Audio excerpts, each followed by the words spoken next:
Welcome to the Phoenix Prosperity Podcast, where wealth meets legacy. Join your host, Tim Fergestad, as we explore the journeys of Phoenix's finest to success and beyond.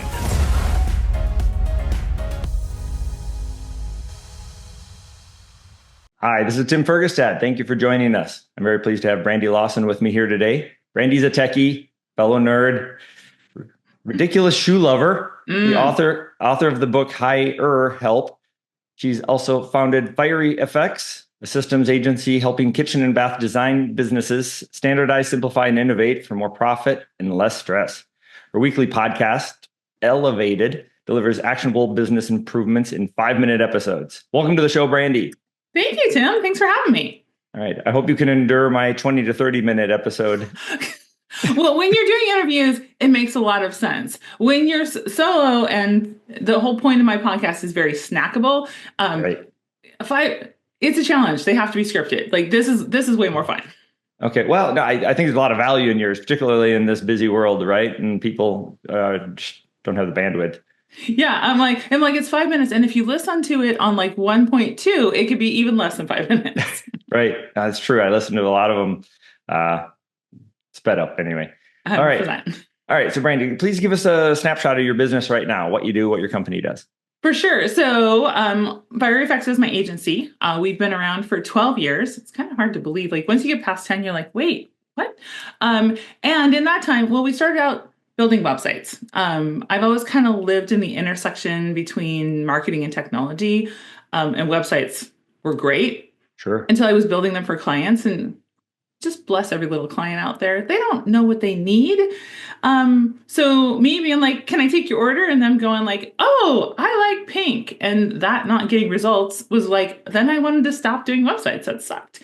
So figured out that we had to be way more consultative to help business owners get assets that would give them results in their business. So we made that shift. And then we started to look for an industry where we could really make a bigger impact with some of the other things we brought to the table. Because about the time I'm like, okay, do you think you need a new website? Well, if this works and you're getting more leads, where do those leads go? A sticky note on your desk. That actually is not going to help your business. So systems and using proper technology is really something that lights me up and I think helps businesses. So we've shifted now into serving kitchen and bath design businesses. So these are the people who resell cabinets, but they can't actually sell you cabinets if you don't know what to do with them. So their service part of their business is in the design. And that industry is very construction adjacent, and they're about 20 years behind on the tech stuff. Okay. And you actually can't talk to them about technology, because if you say technology, they think you mean a faucet that you wave at. You have to say software and apps. So it's been a delight finding clients here and helping them go from carrying around binders like this for $300,000 kitchens to implementing tools like Monday.com or ClickUp, where everything's accessible all the time. Right. Like the stress level just goes. So that's what we're up to. They can manage their workflows. They can show people their product all in one quick, easy. All the photos are with the project. And if a client calls and they're like, where's my blah, blah, blah, the person who answers the phone can just access the information and doesn't have to be like, oh, well, I'm sorry, the guy's not here right now. It's just frees up so much mental space and makes such a better client experience. So it's exciting to get to help them. Okay, excellent. Yeah, and that's things have changed a lot. When you say 20 years, I mean, I used to, when they first started web pages, I made my own, right? Yeah. With HTML, I would just, it was fun. It was new. It was easy. And then it got super easy because they made these like, you could have software. You could even write something in Microsoft Word and just say, convert this to HTML and make a page. Yeah. And then it got hard. And then it got hackable. Oh yeah. And then it got really complicated. And now I don't do my own web pages anymore.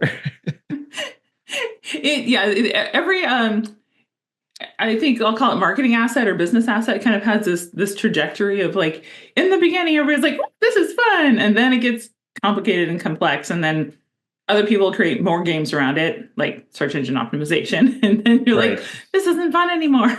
Yeah, and all the updates and the software compatibilities and all the plugins and all everything expires, and oh man, it becomes a whole nother beast. A whole other beast, that's for sure. Yes.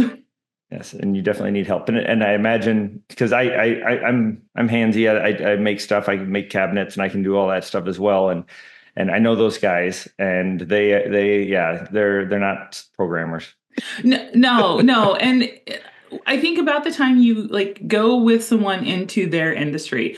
I have a particular set of clients we attended the industry trade show with, walking the show floor and watching him geek out about hinges. Like the level of care and love and nerdery he has about hinges. I was like, oh, right. I see you. This is, and I'm like, great. That is the information and the care that people want in their kitchen so that they can go have a great experience when they're trying to cook. Right. So let's help connect these dots by giving you better systems. Right. Yeah. Yeah. But those who know soft closing doors and hinges are awesome. there was a pocket door that they were demonstrating that had a soft close hinge. And I was like, oh, I could watch that all day. Right. Okay, so there's not a lot of competition in your space. Is that right? No, but the flip side of not a lot of competition is they also don't know that there's somebody who can help them with their business. So it's a lot of education. A lot of like cracking open. And actually the way in is AI. So nobody is ignorant that AI is a thing. And everybody who's in a kind of tech backwards industry is getting real nervous because they're like, oh, crap, what do I do with this? And this seems scary. So that's actually our way in. I'm like, oh, you want to know about AI? Well, let's talk about AI running your business instead of like AI in your craft. And they're like, oh, so that's been actually a really great time to crack in because they're aware of this thing and I can ride the wave in and be like, but let's talk about how you run your business with it. Right. Yeah, they don't have robots that can install cabinets yet. No. And from what I understand, that's probably actually further away than robots who will take over the thinking jobs. Right. Yes. Yes, for sure. So I guess you're right. Talk about your ideal client, first of all, I guess. Yes. The size of their company or maybe and so forth. Yeah. So in this space, there's rebath, there's kitchen, like you could walk around the corner and find somebody who deals in cabinets. You can go to Home Depot. So our clients specifically are a little bit bespoke in that they typically only do cabinet retail. They don't also sell countertops. They don't also sell appliances because they are very much about the design. What's important to them is not that you got cabinets in your kitchen. What's important to them is that the space was designed for your personal use. And so they tend to be luxury residential and only retailing cabinets. So they're smaller, usually less than 15 people. And their revenue is like between $3 and $10 million.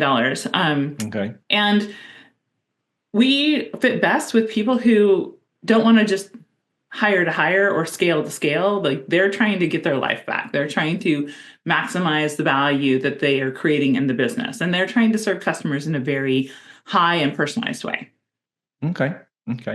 I've been able to work with a couple of those in our houses we've had here locally. Excellent. And yeah, I enjoy that stuff. So I get a kick out of it. And like I said, I can do some of it, right? But I also know that if I want it done nicer and faster, you need an expert. Well, I think this is kind of a great segue to the DIY versus when do you hire an expert? Because even with websites, even with technology, even with cabinets, like there's a point in time where DIY makes sense. If you want to get in there and figure it out and you're happy with whatever you create, that's wonderful. And if it takes whatever time it takes, super. But in not only being an expert for other businesses, but being a business that hires expertise or needs expertise, there is a point in time where you want to shortcut the stuff. You want it done, you want it done right, or you want to leverage someone else's experience or expertise to solve this problem. And that's when finding the right expert can like change everything. So when clients find us to do systems or websites, most of the time they don't know that it could be like that. And so that conscious intentional decision about how you want to do it, and then know that if you wanted an expert, you probably can find one. There's an expert in everything. And sometimes we just don't think that we could leverage someone else's expertise. Right. Well, okay, let's talk some more about that then. I think you've written a book about this. I have indeed. It's called Higher Health. And really it came out of a little bit of a frustration with my industry. So when we were building websites, people would come to us and you kind of felt like the only good car mechanic they'd ever met. Like they've been screwed over, they'd had a bad experience, people ghosted them. And I'm just like, because I also know people in my industry and they're not bad people. Most of the people come well-intentioned and then don't either, one, know how to connect their expertise to what the client needs, or two, set expectations they could not meet and then didn't show up to take the consequences. And so then it's a tough way to start a relationship when somebody's on a bad rebound. It is. So there's a lot of like, I don't think any service business exists without some level of consultation, and I'll call it business therapy. Like we kind of have to work through the stuff to get to the things that we need to know. So I was like, okay, there's a better way, both for the clients and for the provider. So this book is for people who are hiring, and it just basically walks through how you use experts to shortcut growth, improvement, and capacity. So if you think you need to hire somebody to build your website, or for search engine optimization, or honestly, even like somebody to do cabinets, this book walks through a framework and a structure that helps you make a better decision, show up as a better client, and extract more value out of that relationship when you're in it. Excellent. Sounds like a must read.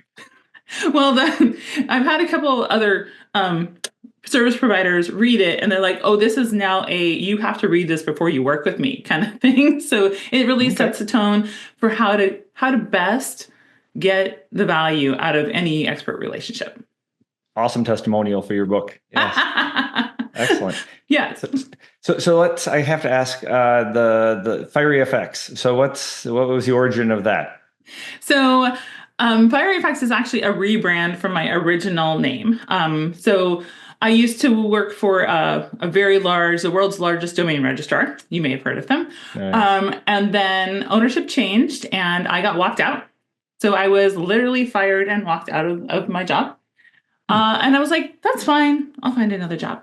And then a week later, somebody who didn't know I didn't have a day job was like, hey, Brandy, I've got this website I think you can help me with. I'm like, cool, I'll do that. And so I called my original company Tech Girl. Mm-hmm. And that was fine until people kept asking me to fix their printers. And I was like, don't do that. Yeah. And so I went through a business coaching program, and the mentor lovingly waited until the end of the program to be like, I think you need to rebrand your company. I was like, I think so. So I have a love of very short domain names, and I wanted to sort of also convey that we are about results. We want to ignite the potential in your business. So that's how FieryFX came to be. Okay. Excellent. I love it. All right. Thank you for sharing that. Absolutely. The analytical side of me needs to understand all parts of something. Yep, I get it. All right, thank you. So, do you have anything? Well, let's talk about this question, like this one. Biggest challenges you've had to overcome in your career? Yeah, sounds like maybe that pivot you just mentioned. Well, the pivot got more interesting because a week out, I sent my first proposal, got my first client, was like, I'll do this until I find a job. Cue comedy of errors of job search. And then about 3 more weeks later, we found out we were expecting our son. And my husband's like, I'm sorry, you're unemployed and what? I'm like, it'll be fine. It'll be fine. I'll find another job. It'll be fine. I I did go interview. I went to Seattle and interviewed with Amazon, and they're like, you should move to Seattle for this job. And I was like, I'm not moving to Seattle. So I didn't get offered the job. A company here was the hiring manager was like, okay, the paperwork's at HR. I'm just waiting for it back. They reorged while the paperwork was in HR. So that didn't work out for me. A company went into bankruptcy. And then I flew to Boise, where we previously had lived, where we had lots of friends who had lots of kids, and interview with Microsoft. And when I walk in the door for the interview, the hiring manager goes, so they're actually going to close this office and move all these jobs to Redmond. Do you still want to interview? I'm like, I guess I'm here. And so when they offered me the job in Redmond, I'm like, there's actually no amount of money that you would be willing to pay me for me to move to Redmond. Wow. And so I was like, oh, this thing that I'm doing on the side, I guess this is what I'm doing. Okay. So there was a baby and a business in 2012. Okay. Yeah, it's sort of organically, the baby and the job just sort of naturally happened. Okay. You know, when you look back on things make a lot of sense. Okay. In the moment, there's a lot of like, I just need some clear direction. And I think the universe was like, I don't know how much more clear I could be. Right. Okay. So that was a challenge. Okay. On that sort of note, then moving forward, right? You've been successful. You've been running this business for a while now. What's exciting on the horizon in the business sense and in the personal sense? What are your longer term plans and goals? Yeah. So I think what's exciting is finding how we can best serve this new niche and audience. So we've done at this point a lot of consulting, one-on-one work, helping set up systems, guiding with using, honestly, a lot of work on sales processes and sales systems, because the sales in kitchen bath design, the designer is the salesperson. Now, the designer, there's actually no school you can go to for design for this particular thing. You can be an interior designer. There's certifications for all of that, but there's no like cabinet design school. Okay. I was like, there's a lot of software for it. So much software. So the designer though has to be the salesperson. There's like no good way to pull those two roles apart. But person who is thinking creatively and using drafting software, not really salesperson. So finding ways to help companies build their processes and systems to support this person in this role and make sales really easy is also something we've been doing. So what's exciting is that it's sort of blue ocean. Like there's so many ways in which we could help, and figuring out what makes most sense for us and what makes most sense for the client is, I think, what's exciting on that horizon. And then personally, I put off growing my team for a very long time, because if we rewind to the very beginning, the year I was born, my parents opened a restaurant, and I worked in a restaurant my whole growing up life. And if somebody didn't show up for work, guess who got called? And so I was not really excited about hiring people. So it took me far too long to build the team, but sort of organically, I figured out, there are contractors, freelancers, people who have their own businesses that can come work in my business. They can learn things and then go take them and use them and learn things. And I was like, oh, this is great. I love this. So we've now come to a point where we are growing our team in that way. And we're, launching our first team member who came to us when she still had a full-time job, worked with us, has grown her business, and now needs to let go of working with us so that she can move on to other things because her business has grown to that point. And I was like, oh, we're graduating our first person. So I am excited about the prospect of doing more of that in the future and having that opportunity. Absolutely. That's always very rewarding. Excellent. Good for you. That's cool. So I wanted to ask you, let's back up to the market, right? Are you largely Phoenix-based? Are your clients Phoenix-based? No. In fact, Phoenix is sort of one of the newer markets we might be breaking into. I'm originally from Montana. Okay. And so I actually have had most of my clients there because we've spent summers up there because Phoenix is lovely, except for a couple months out of the year. Yes. So I've got clients there, and then I've kind of picked up clients around the U.S. and starting to make more inroads into the local Phoenix market, because the network I'd had here was largely around WordPress and websites and less around this niche. Okay. Right. Well, it's a booming market. There's a lot of operators here. So yes, I think it's a bit of a blue ocean here for you.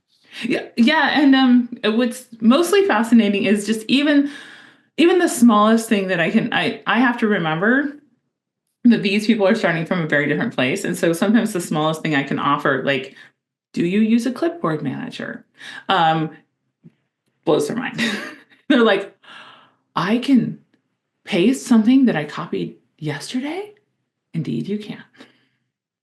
Cool. All right. So as we're sort of wrapping up the interview, I like to, first of all, reflecting back, this is one of my favorite questions. What do you wish you would have known sooner about wealth and success earlier in your career? Ooh, well, this might be an interesting answer. I wish that I would have really known sooner that all of this is just a game. Like, it's just, there's rules that I equate it to learning a new card game. Like, about the time if you're trying to verbally explain a new card game to somebody, it seems almost impossible, right? Like, how this is, but if you play it once, you're like, oh, well, this isn't complicated. There's these rules and this, and that's really all business and finance and wealth is getting in and playing the game and figuring out if this is the game you want to play, and if these are rules you want to abide by. And I think sometimes there's some gender stuff that factors into that. Even in education, I have a master's degree from ASU. Like, part of the reason we came here was for me to get further education. And at no point did any of the business classes actually prepare me to run. I was like, guys, there's so much more here. So yeah, just really understanding that every industry, every business is just a game with a particular set of rules. So get in, understand the rules, and decide if you want to play the game. Right. And kind of like the card game metaphor, which I quite like. It's a lot about who you're playing with. Oh, yeah. Yeah. But once you figure it out, it can be a lot of fun. Oh, absolutely. And it's not nearly as intimidating or complex as if you were reading about it, or if someone was trying to explain the rules to you once you get in and play. Right. Yes. Okay. So if people would like to learn more about FieryFX or connect with you, what should they do? Oh, you can go to FieryFX.com. You can find us on Instagram, and also higherhelpbook.com if you're interested in knowing more about the book. All right. Excellent. Well, thank you everybody for listening and for watching. Thank you very much to Brandy Lawson today for joining me. And we appreciate you sharing your story and your insights into success and impact. My pleasure. Inspired by our guests? Visit PhoenixProsperityPodcast.com/guest and join us on the show and share your success story with Tim. The spotlight awaits.